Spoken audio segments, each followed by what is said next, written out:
This place looks so cool. I know, right? Iceland is famous for their geothermal lagoons, and we've landed here for a quick stopover to try and figure out which one is really the best, or if they're all equally as peaceful and beautiful. We're going to start by visiting the two most famous lagoons in Iceland, the newer Sky Lagoon and, of course, the Blue Lagoon. But thanks to a tour guide in Iceland, we find a somewhat hidden gem which may just take the cake for the best lagoon in Iceland.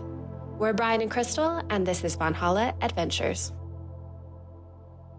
Hey everybody, today in the vlog we are in Iceland and we're going to compare the Sky Lagoon to The Blue Lagoon.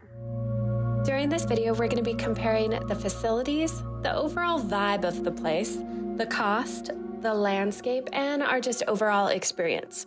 And our first stop on this geothermal tour is taking us to the Sky Lagoon. Our first stop here in Iceland is the Sky Lagoon. It's located just a short drive from downtown Reykjavik, which makes it a perfect stop when you are getting into town. It already smells amazing. When you first walk into the Sky Lagoon, you'll notice a cafe, bar, and gift store which offers a selection of healthy food, from snacks to full meals, and a selection of drinks and gifts that are locally made here on the island. We were able to have a full meal here with tea for just $43 US. Once you are ready to bathe, you can enjoy just the lagoon itself or add on the 7-step ritual, but we'll get back to that later. The changing room itself was really big and very clean, and you do have the option to add on a private changing room experience if you feel like it, but the shower stalls you use before getting into the lagoon are completely private, which was nice, unlike the Blue Lagoon, which we will talk about later. You'll enter the lagoon from the changing room itself, which we thought was pretty cool because you pretty much go from the shower straight into the lagoon, which opens up into this incredible view of the water, and you're surrounded by these incredible rock formations. Oh, I've been waiting for this for so long. The entire place feels very connected to nature and included elements of Icelandic folklore, so you feel like the entire structure is completely natural and not human-made at all. From here, if you are adding on the 7-step ritual, you'll be able to experience a cold plunge, and it was definitely cold. This beautiful, silent sauna where you can take in the views of the harbor. A cold mist, which kind of feels like a light rain, and which was pretty refreshing after the sauna. A body scrub, and an invigorating steam room. Then you'll shower to rinse off before hopping back into the lagoon again. You can stay in the lagoon as long as you want. However, you can only have one pass through the ritual. What did you think of that 7-step ritual? I thought it was amazing. I feel so good. I'm relaxed now, and my skin is so soft after doing that salt scrub. Overall, we really enjoyed it here because it was so chill. And the views were absolutely magnificent, and just because of how natural it felt here. I feel refreshed. How do you feel? So I could go to bed right now. I'm so relaxed. On a scale of 1 to 10, how would you rate the Sky Lagoon? I would give it an 8. An 8? Okay, what took away 2 points? The fact that you couldn't just keep doing the cold plunge and the steam in the sauna, you get one time at it, and I like doing it multiple times, at least twice. Yeah, me too. But besides that, no, the place was great. It was quiet, pretty much quiet. It was chill.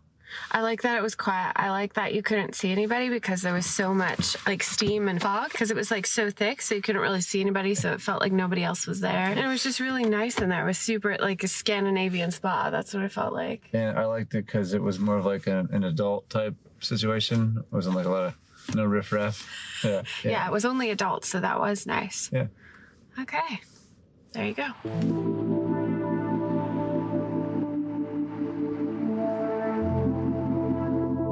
For some reason, we had a hard time finding the entrance, and we have a very short amount of time. We're already late for our reservation. Hoping they let us in. I was gonna be super bummed, but it's kind of weird entrance, but look at this, it's amazing.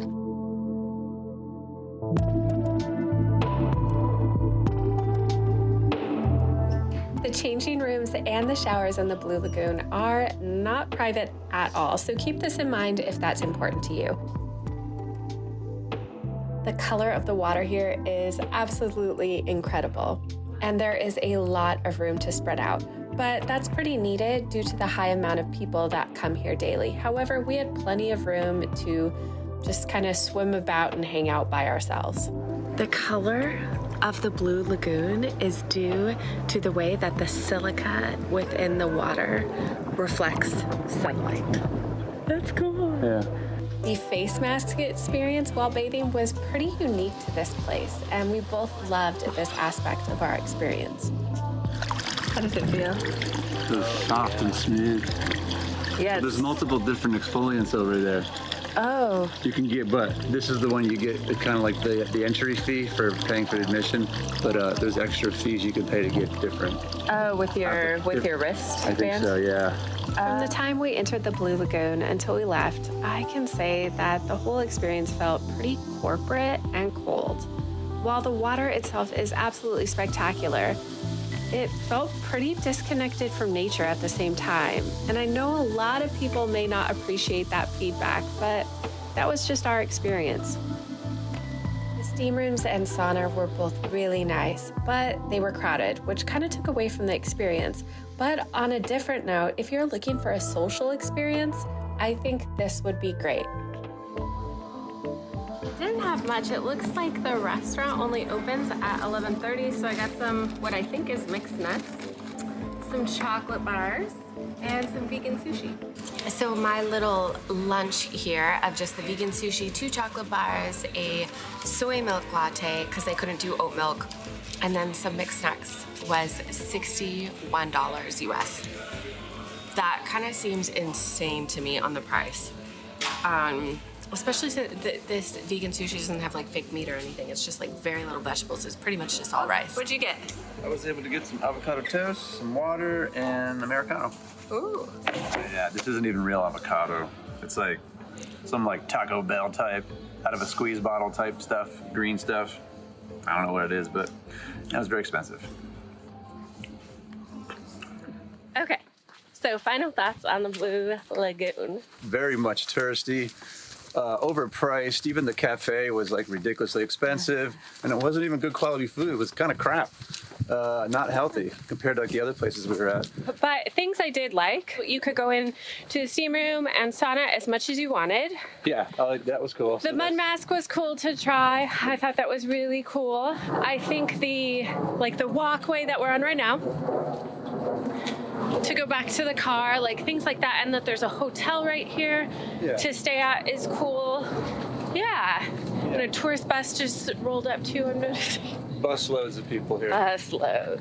So overall, winner. I have to say Sky Lagoon for me. Sky Lagoon for me as well, by a landslide. But, however, that has not been our favorite place to go to in Iceland.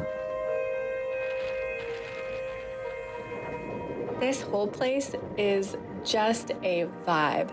It feels like nature did all the work here, and humans just kind of came in and worked with the land to create this space rather than forcing it to look or be a certain way.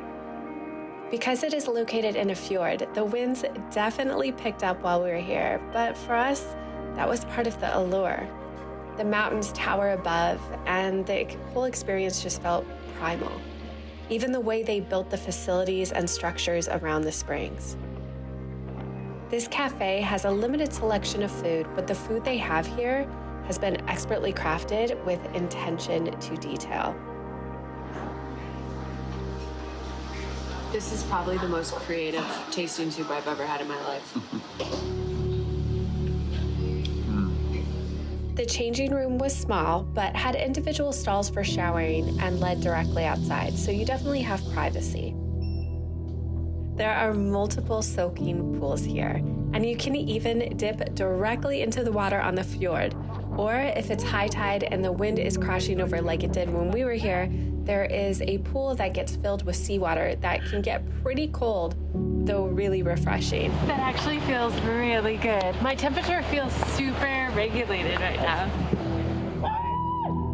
And apparently they even have Wim Hof gatherings here too, which we thought was pretty cool. You can also use the sauna and the cold shower as much as you like. I would say the entire vibe of this place is definitely suited to people that enjoy experiences in the outdoors and want a more intimate setting for their soak. We'd give these hot springs a 10 out of 10 hands down and would highly recommend putting them on your list of places you must visit when coming to Iceland. That was in my top 5 experiences of my entire life. That was insane. Oh my gosh. Yeah, that just made my life. Thanks for watching, and be sure to check out our vlog about how to make the most of your 3-day stopover in Iceland. See you next week.